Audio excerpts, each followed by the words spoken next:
Hi అండి, welcome to my channel. ఈరోజు veg Manchuria ఎలా రెడీ చేసుకోవాలో చూద్దాం. ముందుగా నేను 1/2 కేజీ క్యాబేజీని తీసుకుని తర్వాత 3 క్యారెట్లు తీసుకొని చిన్నవి వాటిని కూడా ఇలా సన్నగా తురుముకున్నాను. ఇప్పుడు ఇందులోకి 1/2 స్పూను గరం మసాలా, 1/2 స్పూను మిరియాల పొడి,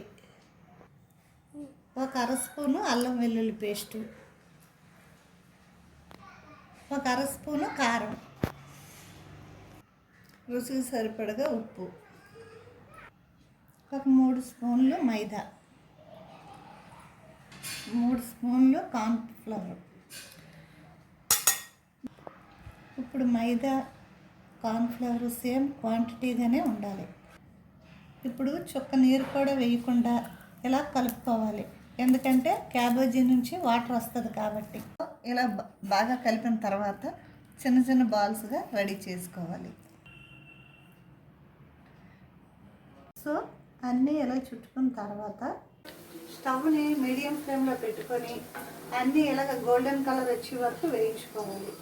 సో ఇప్పుడు ఇవన్నీ ఇలా రెడీ చేసుకున్న తర్వాత స్టవ్ వెలిగించుకొని ఒక కడాయి స్టవ్ మీద పెట్టుకొని 2 స్పూన్లు నూనె పోసుకొని ఒక 4 వెల్లుల్లి రెబ్బలు సన్నగా కట్ చేసుకొని ఆయిల్లో వేసుకుంటాము. తర్వాత 2 పచ్చిమిరపకాయలు సన్నగా కట్ చేసి ఇందులో వేసుకుంటాము. ఇప్పుడు ఒక ఉల్లిపాయని సన్నగా కట్ చేసి ఇందులో వేసుకుంటాము. ఇలా బాగా వేగిన తర్వాత 1 కప్పు టమాటా సాసు,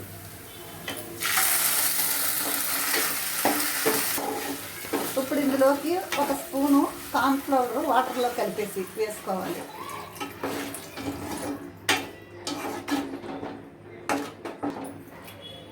దీన్ని బాగా దగ్గరికి ఉడకనివ్వాలి. ఇదంతా దగ్గరికి బాగా అయిన తర్వాత ఇందాక మనం చేసుకున్న బాల్స్ని ఇప్పుడు ఇందులో వేసుకోవాలి.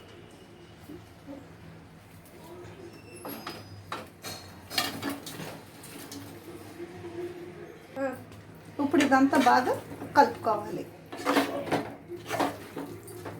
ముహమ్మలాడే వెజ్ మంచూరియా రెడీ.